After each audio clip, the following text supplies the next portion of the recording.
It is recording. All right. So we're going to talk about gender differences in health behaviors today. First, some background information. It's important to understand the distinction between gender and sex. Gender is classified as the social construct, which is outlined behaviors as expected by society for that gender. An example would be like women are less likely to lift heavy because of fear of looking bulky. Gender is a huge element when it comes to considering different social determinants of health, such as whether or not they are going to seek or receive health care and engage with health behaviors such as using stimulants or drugs or engaging in risky behaviors. Next up is pain and gender. Women are often less likely to be treated for pain and are generally undertreated for pain. This is due to the narrative that society has pushed that women exaggerate the level of pain that they are experiencing due to less studies being done on women and just overall societal view of women. Studies have also found that women are less likely to receive opiate pain relief during crises, specifically gynecological procedures, although studies do not necessarily represent women as a full population. Men are also more likely to be told to man up by their peers if they experience pain, but are more likely to be treated properly for their pain in a healthcare setting due to the fact that they are less likely to come forward about pain. Therefore, it's seen as a more extreme sensation. Great.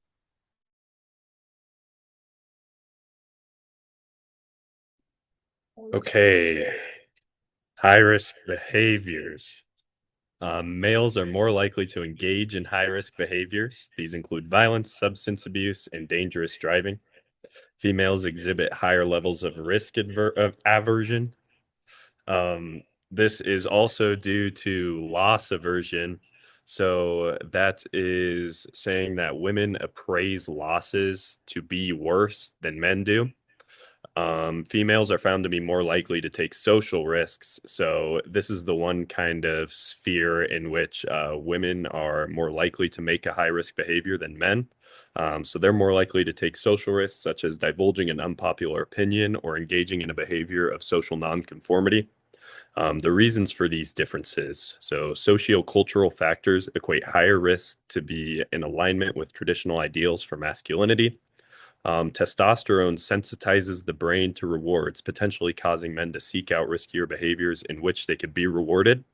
And from an evolutionary perspective, risk taking signifies higher amounts of confidence and efficacy in men, thus raising social status. Also, another aside with that, that's kind of more related to sex than gender. From an evolutionary perspective, high risk behaviors were used as a technique to attract mates. This is because if a man is able to survive these high risk situations, then a woman might see them as a more fit partner.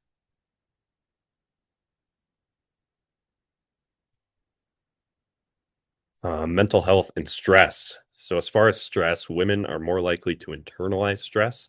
They're more susceptible to disorders like anxiety and depression as a result of internalization, and they're twice as likely to develop PTSD. Regarding the PTSD, this is usually related to domestic violence. A greater amount of women with mental health issues. So there are a greater amount of women with mental health issues. Men are more likely to cope with stress externally, and they're more prone to behaviors such as aggression and substance abuse. The reasons for this difference is that women are affected by role overload, so they may have to work a job as well as come home and cook and care for a child. That was one thing that we focused on in class. Clinicians are more likely to diagnose women with depression, even if the same symptoms are present in men. So that kind of goes back to the fact that there's a greater amount of women with mental health issues. That may not be 100% true as far as people with mental health issues, but because when you take into account the fact that women are just more likely to be diagnosed and they also seek help more often, it could skew the numbers there.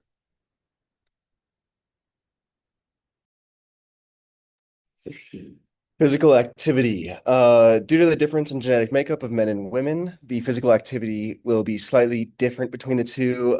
That's the reason we don't have men's sports and women's sports mixed, or that's the reason we have men's sports and women's sports. When the rules are bent a little bit, like the SJSU volleyball team, the whole sport takes a hit, and teams start to forfeit games due to a select transgender player in the SJS on the SJSU volleyball team.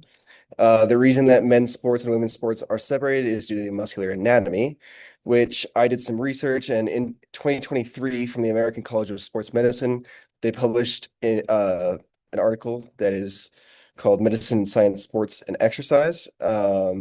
Hunter and his colleagues stated that biological sex is a primary determinant of athletic performance because of fundamental sex differences in anatomy and physiology dictated by sex chromosomes and sex hormones.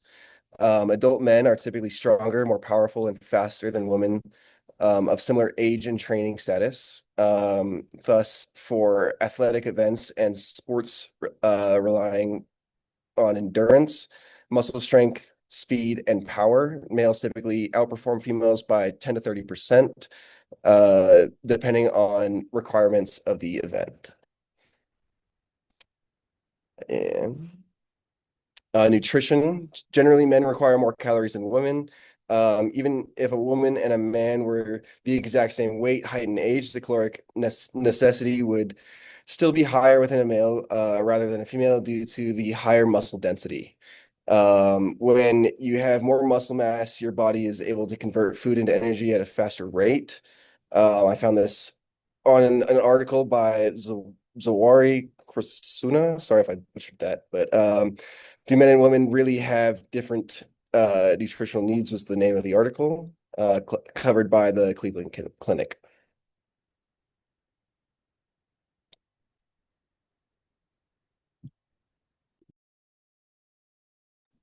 Moving on to health diagnosis differences between men and women. Talking about cancer, over one's life, men under about one half develop cancer compared to women a little over one third develop cancer. But research shows that women are more susceptible to getting cancer before age 60 compared to men who tend to get it later on in life. Cardiovascular disease. So the risk for CVD is higher in men until ages 65. Men have the same CVD rates as women who are 10 years younger than them, and this gap tends to narrow down as age increases, but gender differences highlight why women live longer than men in some cases. And then talking about eating disorders, there are huge gender differences when it comes to this. Around 20 million women will have a disorder at one point in their life compared to only 10 million men. And then in most cases, we see men having a higher rate of muscle dysmorphia, while women tend to have higher rates of bulimia and anorexia. And then the next slide. I just thought this was a good graphic. It just illustrates like some differences in types of cancers between men and women. There's some similarities, but there's also a lot of differences when it comes to rates on that.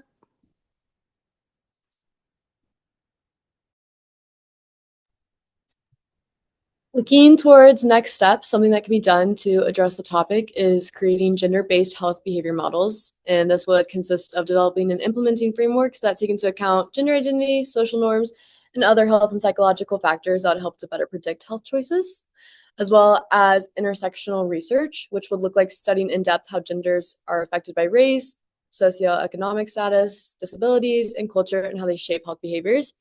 And lastly, an intervention of healthcare provider training. And this would aim to better equip healthcare providers with the education and knowledge that they need to better recognize and respond to gender-based behavioral differences, especially in terms of providing care. And then why our topic is important. One reason being that it looks at utilizing healthcare and assessing healthcare and those differences by gender. Differences in gender can influence how individuals seek out care, follow medical advice that they receive, and then go on to take preventative measures, as well as social norms affect health choices. Several factors such as culture expectations regarding topics such as masculinity and femininity can affect how people approach getting care, take care of themselves, and their risk behaviors. And lastly, seeing equity in healthcare. It is important to acknowledge and address gender differences and their effects on health behaviors and outcomes in order to better work towards reducing disparities and improving the outcomes across genders and various populations.